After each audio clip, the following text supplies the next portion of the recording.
Okay, we're doing a recording on the graphs, the derivative graph simulator.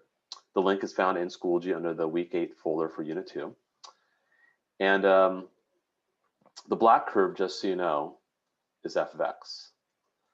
The blue curve with the dots is f prime of x. However, f prime of x needs to be adjusted. It needs an adjustment. Because remember, the slopes of tangent lines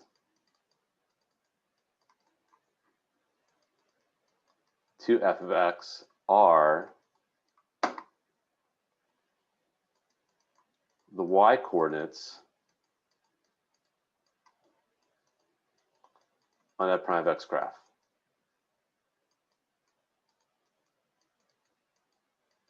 So make sure you're aware of that. So I'm going to cheat a little bit. I'm going to make a table for various x values and their derivatives, which again is the slope of the tangent lines. Usually a good place to look is where you have horizontal tangents, like here, here, and here. And I see that this is probably at negative 4.8. You have a horizontal tangent. Remember, horizontal tangent means the slope is 0, so the derivative is 0. Looks like this happens at probably negative 0.2. Looks like this happens probably at 4.5. Now let's look at some intervals here. It looks like this is a negative slope from negative 6 to negative 4.8. Looks like the slope is positive over here. So that's going to be from negative 4.8 to negative 0.2.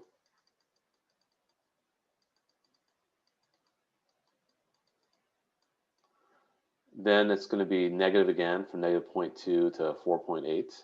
Sorry, 4.5.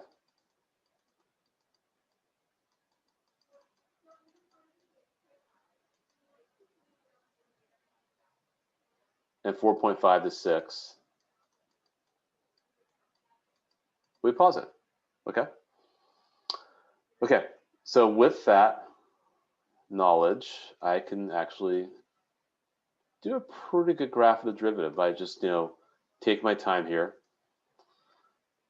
Okay, so I do want to be a negative slope from negative 6 to negative 4. It looks like it's probably a slope of about negative 1. But then when I get to negative 4.8, it's going to be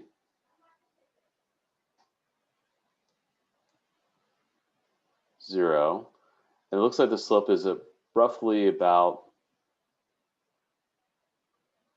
2, I'd say. So it looks like it's pretty steep. And it kind of stays that way, but then it kind of softens a little bit over here. And then it kind of starts getting a little bit less positive. And probably at negative 0.2 is going to be 0. So I want my derivative to be 0 at those places, right? And then it's negative from negative 0.2 to 4.5. It looks like it's about negative 2.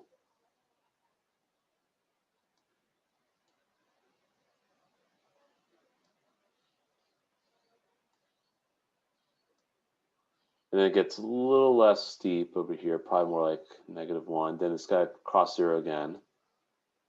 And probably a slope of like 1, I'd say, over here. Okay, so that's probably my derivative graph. Let's check my accuracy.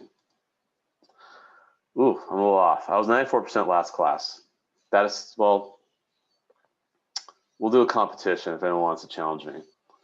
Show the results. You can see I was pretty close. I was a little bit rough over here, but so that's how you can practice the skill. Definitely I'll have something kind of like this on our exam, like maybe as a multiple choice question, I might give you the original graph and say which of the 4 other graphs would be the derivative of the original graph, or I might even do as a free response question like, hey, here's the original graph, graph me the derivative, and then I'll look at your work, when you submit it. This is good practice, and you have the link now. So, and I'll probably throw as part of the homework, as homework 14, like, hey, do this and share me an image of what you did. Just spend a few minutes on it. So any questions of what I did here and how I did this? Is there anyone who wants to challenge me right now for the whole class? No? Okay. If you want later in the period, you can let me know. Because I didn't do 90, I did 86% with you guys. I was hoping to do a little better than 94%. If you're going to do better than 86%, I'll show you that video in class. But then, if not, then if we do the competition on Thursday, if anyone wants to challenge me, we'll see what I can do on Thursday. So anyway, that's that. Okay, so now let's go to, let me stop this recording.